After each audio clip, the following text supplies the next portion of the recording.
Good. Hi everyone, and welcome to the premiere session of Cooking with the Bubby. Like everyone else, last winter, I spent a lot of time in the kitchen. We were all stuck in with COVID and the cold weather. I bought lots and lots of cookbooks and made elaborate recipes, only to find that I went back to my old simple ways after a while because we got tired of all the exotic flavors and recipes that I tried. Like everyone else, I also decided I was going to work on hot cocoa bombs, and I bought this mold just like most people bought. Couldn't really find them anywhere, and we were all excited to find them when they finally would hit Amazon. The molds were okay, but they were a little tough to work with.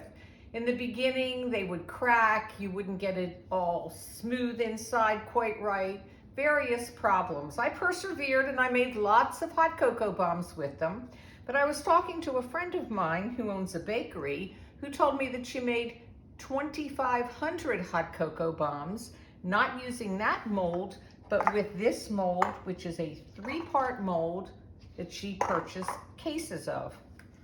Unfortunately, you couldn't buy them 1 or 2 at a time last year. You had to buy them by the case, and they were rather expensive because, let's face it, who needs 60 molds at a time? They come in various sizes, and she gave me some to try, which were a little large, but this year they are available to purchase 1 at a time on Amazon. This is the packaging of it, so you can see what it looks like.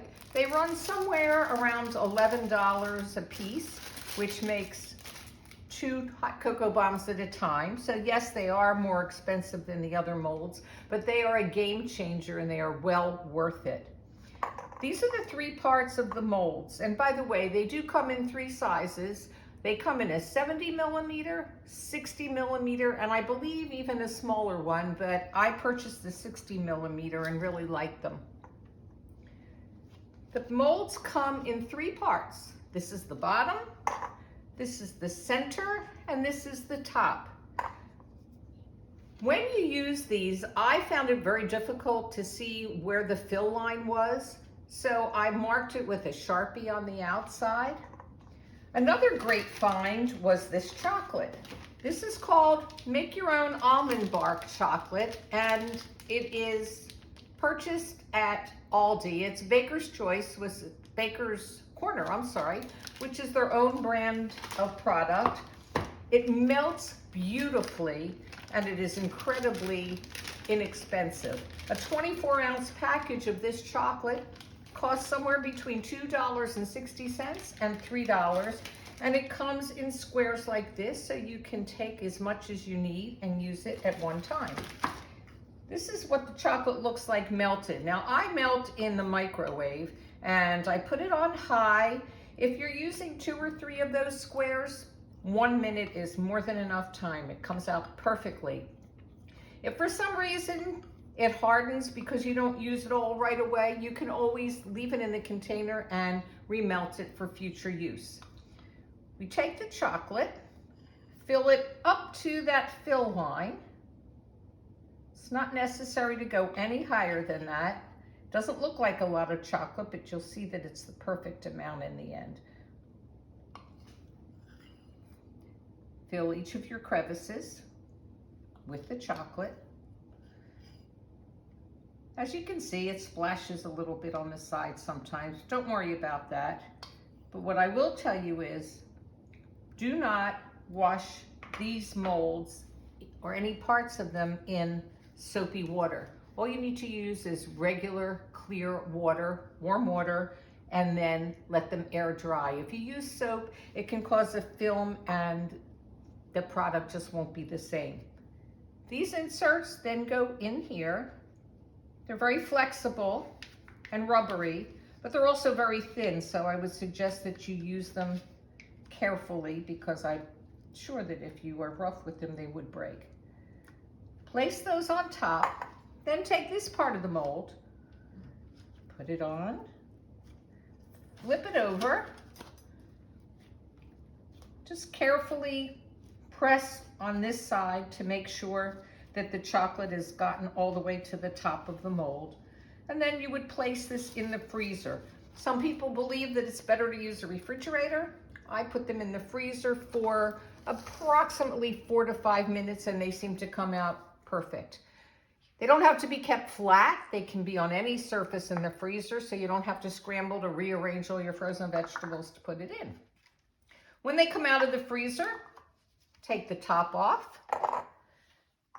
Gently pull this rubbery part out.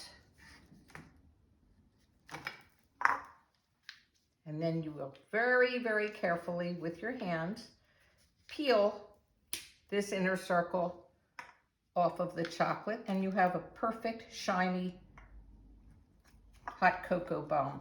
Now, as you can see, I'm wearing gloves. The reason I'm wearing gloves, besides sanitary reasons, is because when you handle chocolate without gloves, it tends to get fingerprints on it and smudges. So just to keep it looking nice, I keep gloves on. After you have your mold taken out of the shell, you're ready to fill it with the hot cocoa mix. I use a generous tablespoon, I would say, of hot cocoa mix. And then you can add marshmallows. These are colorful marshmallows that I purchased. These are kind of like the marshmallows that come in cereals, but they're nice and they keep their shape.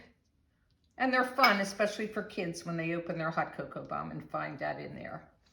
The next step is to seal the two sides together. In order to do that, you take a plate. Now I actually put this plate in the sink in hot water in a Ziploc bag so that I could do it quickly. It can also be done in the microwave, maybe for 30 seconds. You don't want this plate to get hot, you just want it to get warm. Take the top part of your bomb and very, very carefully melt just enough so that it gets wet around the edges and melts. And gently place it on top. Make certain that this seals so that when you go to put these in a tin or whatever you're going to use, the hot cocoa mix doesn't leak out. After you've done that, it's time to decorate. Some people use a piping bag. I'm a little bit lazy, and as I said, I like to make things simple. So I just take a fork and use the chocolate that's left. You usually have some left. You can use the same chocolate. You can use a different color chocolate. And on wax paper, I drizzle the chocolate across the hot cocoa bomb. I then take either sprinkles or crushed peppermint, anything you'd like to use for decoration. There's so many different sprinkles and varieties out there that you can use whatever you want. I then carefully sprinkle them on. Take a cupcake liner and place the entire thing in the cupcake liner. It's important to use the cupcake liner so that you have control over it and it doesn't roll away in the middle of working on it and when you're ready to place it in the container. And there you have it. That's a hot cocoa bomb, and as far as I'm concerned, it's the easiest way that I've ever found to make them. I'm going to be doing other recipes as time goes on. All of my recipes are tasty, simple, and use basic ingredients rather than various things that you'd have to go out and buy just to try a new recipe. So that's your hot cocoa bomb. I hope you enjoyed this episode, and I hope to be back to offer you some more recipes soon. Have a great day.